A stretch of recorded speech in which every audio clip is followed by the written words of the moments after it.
Malaysia perlu dibebaskan daripada amalan merosakkan.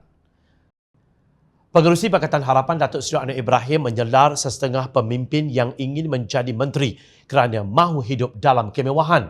Mereka melakukan salah guna kuasa dan mengeksploitasi sumber. Bagaimana kita mengangkat darjat insan? Pertama, jangan jadikan manusia itu hamba. Baik Muslim maupun bukan, jangan menindas mereka. Dan berkata demikian dalam ceramah sulung jelajah Harapan Selangor baru-baru ini.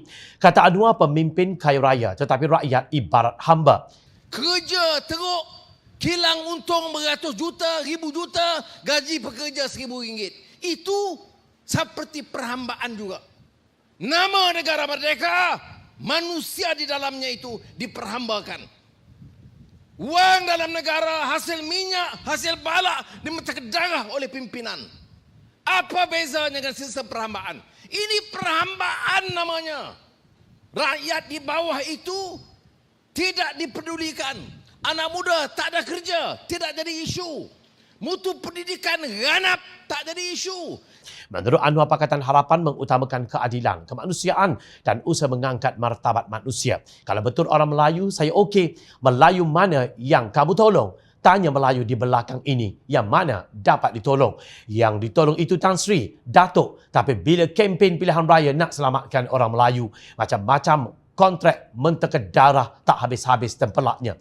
Sebelum itu, Naib Presiden Amanah Adli Zahari berkata, Malaysia sedang berhadapan dengan cabaran paling besar, iaitu cabaran ekonomi.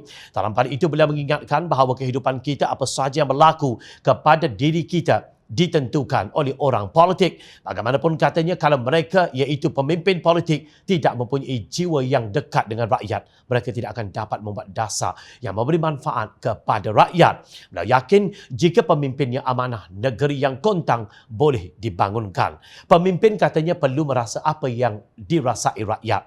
Kita di Pakatan Harapan tidak pernah putus asa. Kerana itu perjuangan kita mahu memperbetulkan kembali negara kita di landasan yang betul. Kita perlu kembali menggapai Putrajaya, tegasnya. Selain itu, beliau melihat 2 darjat dalam undang-undang sebagai satu cabaran. Katanya kedaulatan undang-undang perlu dipulihkan. Dalam negara kita tak boleh ada undang-undang 2 darjat. Kalau orang besar mencuri, maka dia bebas walaupun sudah dihukum. Tapi kalau orang kecil mencuri, mereka itu ditangkap, direman, digari dan cepat dihukum dan dipenjara.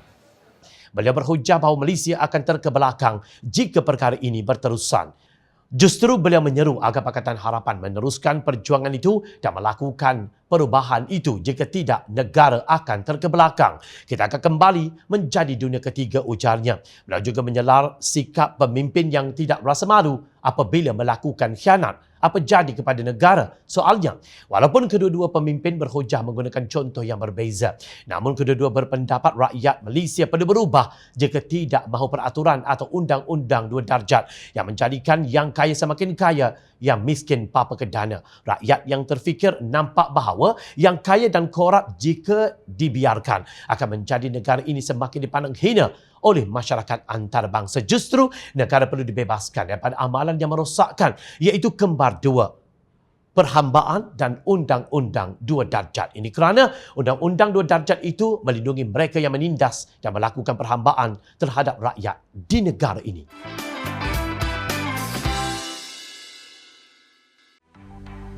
Mencari maklumat dan berita politik yang bebas, kupasan yang tepat, panas. Dapatkannya secara eksklusif hanya di Jom Channel. Komitmen kami, pentasan berita Isnin hingga Jumaat. Berbicara dan isu semasa, kami garapkan secara langsung. Panel-panel berkaliber dan profesional. Interaktif, pandangan anda kami raikan.